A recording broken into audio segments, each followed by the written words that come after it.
I wish we'd stayed. But I understand why we left.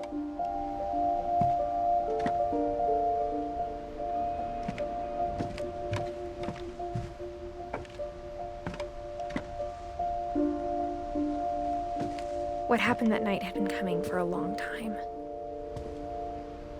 Maybe it should have come sooner.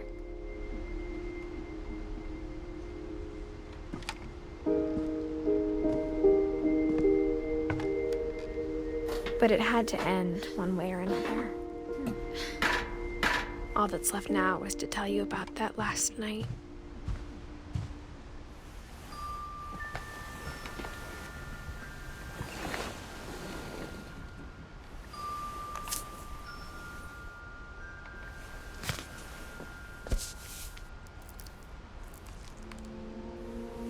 That whole last day, Edie just watched us pack and didn't say a word.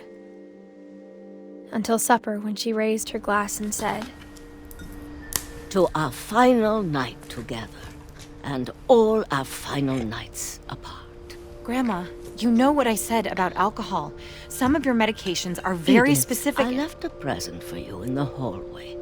Why don't you go open it? The grown-ups have to argue now. I'm sorry, you're right. We're all leaving tomorrow. Let's just enjoy our last... I'm not leaving. Edith, you're excused.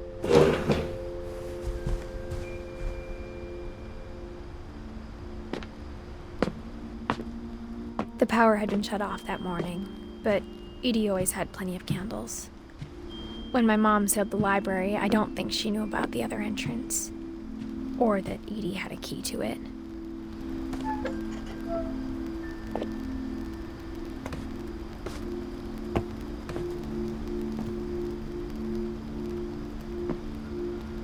That thing you're afraid of isn't going to end when you leave the house. Edith has a right to know these stories. My children are dead because of your stories. I think it's best if Edith and I leave tonight. We'll have the nursing home send a van for you in the morning, okay?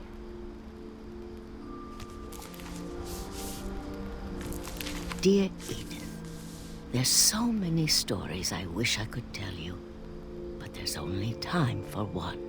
This is about what happened on the night you were born. That night, the tide went way, way out. It was the first and last time I ever saw the old house aground. There'd been an earthquake out in the middle of the ocean. They called it the lowest tide in 1,000 years. God, it smelled awful. You know, I've seen that house every day of my life.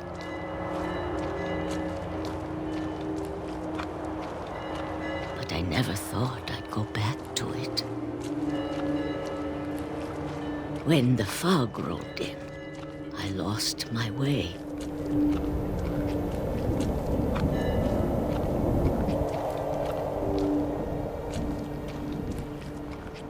I got turned around.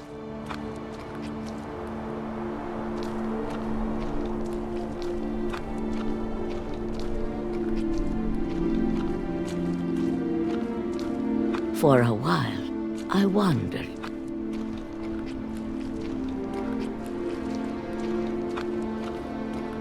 I started seeing things.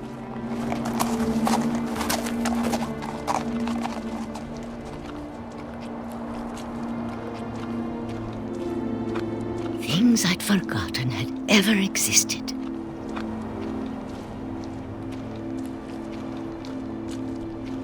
But when I saw them, they felt like old friends. That night, a lot of things came back to me. Or maybe I came back to them.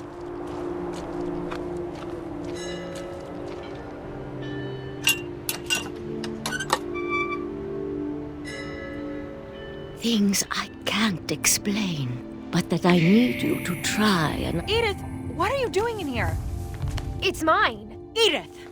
Mom, you're gonna rip it! Let go! I kicked and screamed, but Mom dragged me to the car.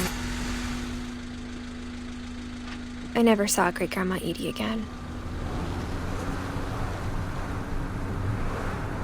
The next morning, the van came to pick her up, but she was already gone. After that, we moved around a lot.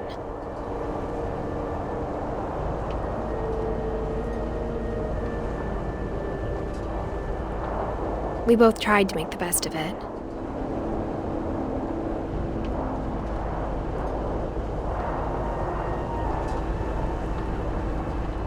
A few years went by.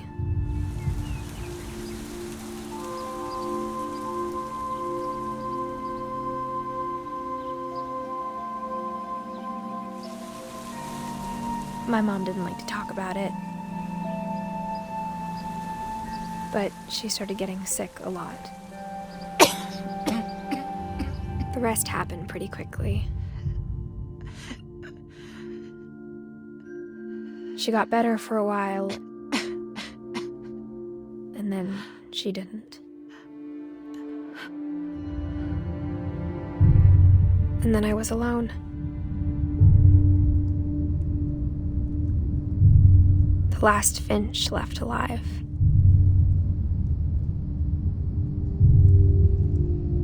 Until I found out about you.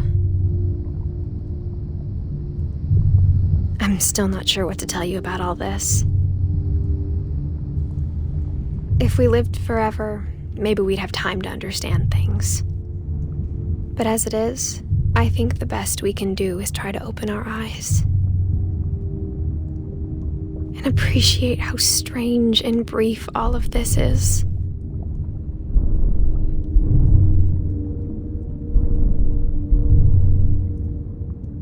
This journal was supposed to be for you. But now I hope you'll never see it. I just want to meet you and tell you all these stories myself.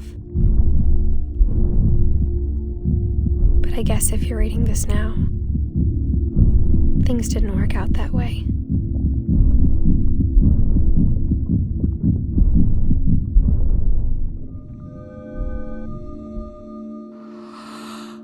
This is where your story begins. I'm sorry I won't be there to see it.